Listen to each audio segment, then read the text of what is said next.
Good morning, सुप्रभात सभी साथियों को नमस्कार। मैं एआरपी हृदय कुमार सिंह उपस्थित हूँ आज एक नई वीडियो के साथ।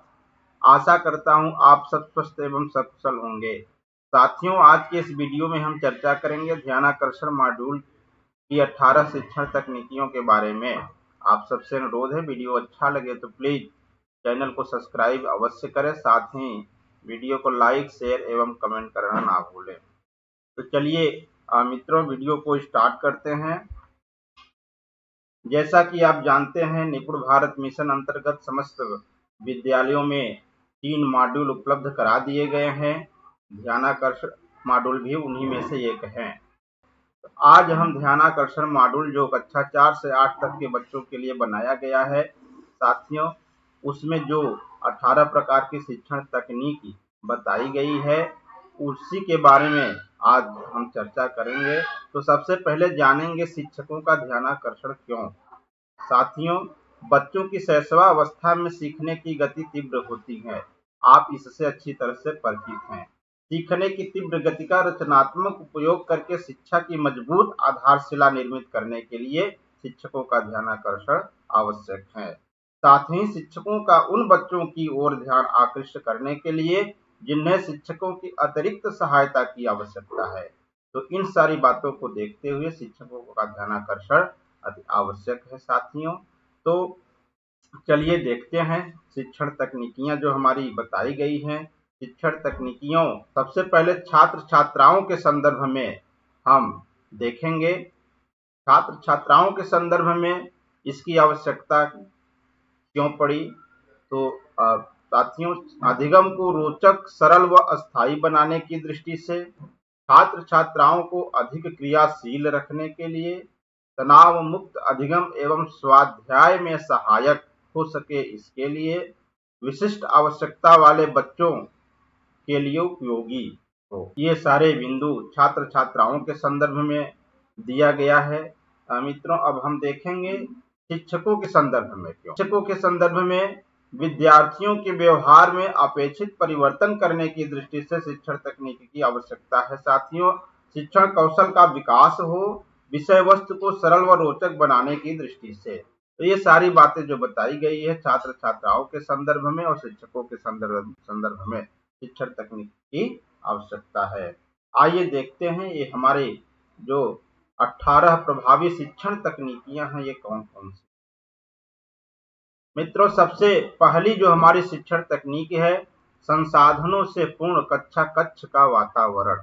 जैसा कि आप जानते हैं, हमारा कक्षा कक्ष जितना ही रुचिपूर्ण होगा, संसाधनों से परिपूर्ण होगा, उतना ही सीखना आसान होगा, उतने ही आसानी से हमारे बच्चे हमारे संबंधित लर्निंग आउटकम को प्राप्त कर सकेंगे। तो पहली शिक्षण तकनीक है संसाधनों से पूर्ण कक्षा कक्ष का वातावरण। दूसरा है कक्षा प्रबंधन बैठक व्यवस्था। ये भी बहुत मायने रखता है। आपका बैठक व्यवस्था किस प्रकार की है, ये आपके शिक्षण तकनीक में शामिल की गई है साथियों। तो कक्षा प्रबंधन बेहतर हो, बैठक व्यवस्था भी बेहतर हो, इसको भी ध्यान रखना है। रोचक प्रस्तावना, आपका जो प्रस्तावना हो वो रोचक होना चाहिए। शिक्षण योजना आप बनाते होंगे, उसको भी रुचिपूर्ण ढंग से बनाएं। शिक्षण अधिगम सामग्री का उपयोग, कक्षा कक्ष में टीचिंग लर्निंग मटेरियल का उपयोग बड़ा ही महत्वपूर्ण होता है साथियों। जैसा कि आप जानते हैं कि 100 बार बताने की अपेक्षा एक बार दिखा देना ज्यादा बेहतर होता है। बच्चों को जो कुछ बताने जा रहे हैं, यदि आप टीचिंग लर्निंग मटेरियल का उपयोग करते हैं तो बच्चे और आसानी से सीखते हैं। तो इस प्रकार से हमारे प्रभावी शिक्षण तकनीकी में शिक्षण अधिगम सामग्री को भी शामिल किया गया है। शैक्षिक गतिविधियां, नवाचार, रोचक खेल, रोल प्ले, कहानी आदि का भी उपयोग होना चाहिए। ये भी शिक्षण तकनीकियों में शामिल किया गया है। प्रश्न पूछना भी उतना ही महत्वपूर्ण है साथियों, क्योंकि बीच बीच में पढ़ाते समय प्रश्न पूछने से बच्चे एकाग्रचित रहते हैं, ध्यान देते हैं, उनका ध्यान आपकी तरफ हमेशा रहेगा और वो ध्यान पूर्वक बात को सुनेंगे, क्योंकि उन्हें ये भय रहता है कि अगर यदि हमसे प्रश्न पूछ लिया गया तो सही उत्तर न देने पे डांट मिल सकती है।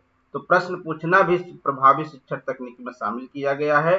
सीखने के लिए बातचीत करना, बातचीत के माध्यम से भी सीखना संभव होता है साथियों, इसको भी शामिल किया गया है। बच्चों के लिए कार्यपत्रक वर्कशीट जो कार्य पुस्तिका दी गई है साथियों, इसे भी इस प्रभावी शिक्षण तकनीक में शामिल किया गया है। सभी को शामिल करना, समूह कार्य, जोड़ी में कार्य, ये तीनों चीजें शिक्षण तकनीक में शामिल की गई है साथियों। परिवेशीय संसाधनों का उपयोग करना, जो हमारा संसाधन है आसपास के परिवेश में, उसका भरपूर उपयोग करिए। अभ्यास के अवसर देना, बच्चों को ज्यादा से ज्यादा अभ्यास के अवसर दीजिए, क्योंकि करत करत अभ्यास से जड़मत होई सुजान, ये आप अच्छी तरह से जानते हैं। जितना ही अभ्यास बच्चा करेगा उसका सीखना उतना ही कारगर होगा। करके सीखने पे ज्यादा बल दें। अर्जित ज्ञान की पुनरावृत्ति, जो आप सिखा दिए हैं, जैसा कि साप्ताहिक शिक्षण चक्र में भी बताया गया है, जो अनुदेशात्मक कार्य कर लेंगे तो उसकी पुनरावृत्ति भी एक दिन करेंगे। पुनरावृत्ति बहुत ही जरूरी है साथियों। साप्ताहिक शिक्षण चक्र के अंतर्गत भाषा में जैसा कि आप 5वें दिन पुनरावृत्ति कर रहे हैं, उसी तरह गणित में भी आप 6ठे दिन कर रहे हैं, तो पुनरावृत्ति का होना भी बहुत जरूरी है। सकारात्मक प्रतिपुष्टि देना, आप जब भी बच्चों को फीडबैक दें, प्रतिपुष्टि दें, वो सकारात्मक होना चाहिए, किसी भी प्रकार का उसमें भय या दंडात्मक नहीं होना चाहिए। शैक्षणिक भ्रमण, 16वां जो शिक्षण तकनीक है साथियों, शैक्षणिक भ्रमण, बीच बीच में बच्चों को आप शैक्षणिक भ्रमण पर ले जाएं, बच्चों को वो सारी चीजें दिखाएं जो क्लासरूम में संभव नहीं है। तो इससे क्या है कि बच्चे जो परिवेशीय चीजें हैं उससे भी परिचित हो सकेंगे। सरल से कठिन की ओर, सरल से कठिन की ओर, जैसा कि ये हमारा शिक्षण सूत्र भी है और शिक्षण तकनीक में भी शामिल किया गया है। आपका शिक्षण कार्य ऐसा हो जिससे बच्चे आसानी से सीख सकें, सरल से कठिन की ओर अग्रसर रहो। प्रोजेक्ट कार्य लास्ट में रखा गया है। प्रोजेक्ट कार्य आप भी शिक्षण कार्य करेंगे तो बच्चों को गृह कार्य होमवर्क जरूर देते होंगे, तो उसी के मद्देनजर इसको भी रखा गया है, प्रोजेक्ट कार्य भी कराएं बच्चों से। तो इस प्रकार से ये हमारे कुल 18 प्रभावी शिक्षण तकनीक हैं साथियों, जो ध्यानाकर्षण मॉड्यूल में दिया गया है। उम्मीद करता हूं कि आप इन 18 शिक्षण तकनीक से परिचित हो गए होंगे और अपने कक्षा शिक्षण में इसका प्रयोग करते हुए संबंधित लर्निंग आउटकम को आसानी से प्राप्त करेंगे और अपने विद्यालय को एक निपुण विद्यालय, प्रेरक विद्यालय बनाएंगे। इस प्रकार आपका विद्यालय निपुण विद्यालय कहलाएगा। वीडियो देखने के लिए आप सबका बहुत बहुत धन्यवाद। आपका दिन शुभ हो।